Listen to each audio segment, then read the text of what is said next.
আসসালামু আলাইকুম স্টুডেন্ট, সবাই তোমরা কেমন আছো? আশা করি সবাই অনেক অনেক ভালো আছো। আমি আল্লাহ তাআলার রহমতে অনেক ভালো আছি স্টুডেন্টস। আজকে খুব গুরুত্বপূর্ণ একটা বিষয় নিয়ে তোমাদেরকে ক্লিয়ার করব। যে বিষয়টা নিয়ে কনফিউশন তৈরি হয় ম্যাক্সিমাম স্টুডেন্টসের, সেটা হলো ক্রয় বই এবং বিক্রয় বইতে ধারে ক্রয় বা ধারে বিক্রির সময় আমরা যে কারবারি বাট্টার সম্মুখীন হয়ে থাকি বা ব্যবসায়িক বাট্টা বা ব্যবসায়িক ডিসকাউন্টে যে সম্মুখীন হয়ে থাকি, এবং এর সাথে আরও কিছু খরচ থাকে, যেমন পরিবহন খরচ, বিক্রয়, এরপর হচ্ছে বিমা খরচ, প্যাকিং খরচ। তো এই সব কিছুর মধ্যে যে জিনিসটা আমাদের কনফিউশন তৈরি হয় যে আমরা ক্রয় বইতে বা বিক্রয় বইতে পণ্যের মূল্যের সাথে কারবারি বাট্টা আগে বাদ দিব নাকি অন্যান্য খরচ আগে যোগ করব। তো এই কনফিউশনটা তৈরি হয় এই কারণে যে আমরা রিজনটা জানি না যে আসলে কারবারি বাট্টাই বা কেন আগে বাদ দিতে হয়। আমি তোমাদেরকে যে ক্রয় বই বিক্রয় বই করিয়েছি, সেখানে আমি খালি বলেছি যে ক্রয় বুঝিয়েছি অলসো যে হালকা পাতলাভাবে যে কারবারি বাট্টা আগে বাদ দিতে হয়, কিন্তু কেন বাদ দিতে হয় এই জিনিসটা আমরা কিন্তু অনেকে বুঝি না, যার কারণে ভাবি যে আগে বাদ দেওয়া পরে বাদ দেওয়া সেম কথা।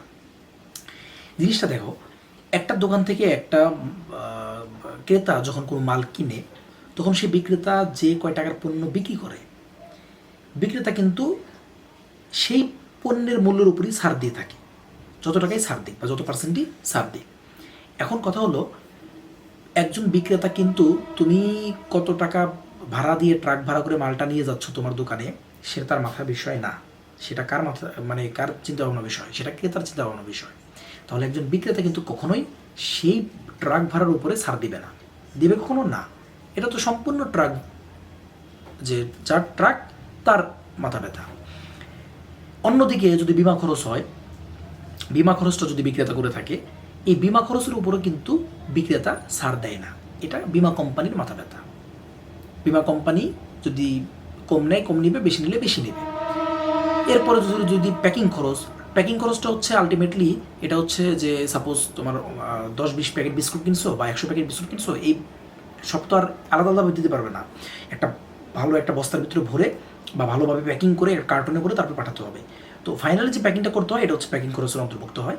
তো বিক্রেতা কিন্তু এই প্যাকিং খরচের উপরও কিন্তু তোমাকে ছাড় দিবে না। তো বিক্রেতা যে জিনিসটা যে মূল্যের উপরে ছাড় দেয়, সেটা হচ্ছে পণ্যের মূল্য। তাহলে এই জিনিসটা যদি আমরা ক্যাচ করতে পারি, তাহলে আমাদের কনফিউশন কখনো বাঁধবে না যে আমরা আগে কোনটা বাদ দেবো, কোন কোন কাজটা আগে করবো, আমরা খরচগুলো আগে যোগ করবো নাকি কারবারি বাট্টাটা আগে বাদ দেব। তাহলে যদি পণ্যের মূল্যের উপরই ছাড় দেয় বিক্রেতা, আমি একজন ক্রেতা যদি পণ্যের আমি যে কিনতেছি সেই কেনার মূল্যের উপরে যদি ছাড় পেয়ে থাকি, তাহলে কোনটা ভালো হবে, আমার কি করা উচিত? আমার যে টাকাটা ছাড় পেয়েছি, সেটা কি আমার সব যোগ করে আমি যার উপর ছাড় পাইনি, যেসবের উপর ছাড় পাইনি ওগুলো যোগ করে তারপরে ছাড়টা বাদ দিব, নাকি আমি যে মূল্যের উপর ছাড়টা পেয়েছি সেই মূল্য থেকে প্রথমে ছাড়টা বাদ দিব? এখন তোমরাই বের করতে পারবে, বলো যে হ্যাঁ ভাইয়া, তাহলে তো আমি যে মূল্যের উপর বা যে টাকাটার উপর ছাড় পেয়েছি সেই টাকা থেকে ছাড়টা বাদ দেব, তাই নয় কি? তাহলে বিষয়টা হলো এইখানে, আমি যে টাকাটার উপর ছাড় পেয়েছি সেই টাকা থেকে বাদ দেবো আমি ছাড়টা। আমি কেন আরও কিছু যোগ, যেগুলোর উপর আমি ছাড় পাইনি বা বিক্রেতা যেগুলোর উপর ছাড় দেয়নি, সেগুলো কেন টেনে এনে যোগ করে তারপরে বাদ দেব? তাহলে জিনিসটা মনে রাখতে হবে যে কারবারি বাট্টা মানে ব্যবসায়িক বাট্টা বা ব্যবসায়িক ডিসকাউন্ট সবসময় পণ্যের বিক্রি মূল্যের উপরে দেওয়া হয়ে থাকে, শুধুমাত্র পণ্যের মূল্যের উপরে, আর কোনো কিছুর উপরে না, এবং এটা বিক্রেতা নিজে দিয়ে থাকে। তাহলে এই জিনিসটা যখন মাথায় মনে রাখবে তোমরা, তখন কিন্তু অটোমেটিক্যালি তোমাদের মাথায় চলে আসবে অঙ্ক করার সময় যে কারবারি বাট্টাটা আমাদের আগে বাদ দিতে হবে। কারবারি বাট্টা বাদ দিয়ে তারপরে যা যা খরচ আছে যোগ করা যদি থাকে যোগ করে দিন, বাস। সো সিম্পল একটা বিষয়, বাট একটু বুঝলে এবং মাথায় রাখলে জিনিসটা কিন্তু খুব ইজি হয়ে যায়। সো বেশি বেশি প্র্যাকটিস করো, এবং ইনশাল্লাহ কোনো সমস্যা হলে অবশ্যই অবশ্যই কমেন্টে জানাবে। সো সবাই ভালো থাকবে এবং সুস্থ থাকবে, আমার জন্য দোয়া করবে। আল্লাহ হাফেজ।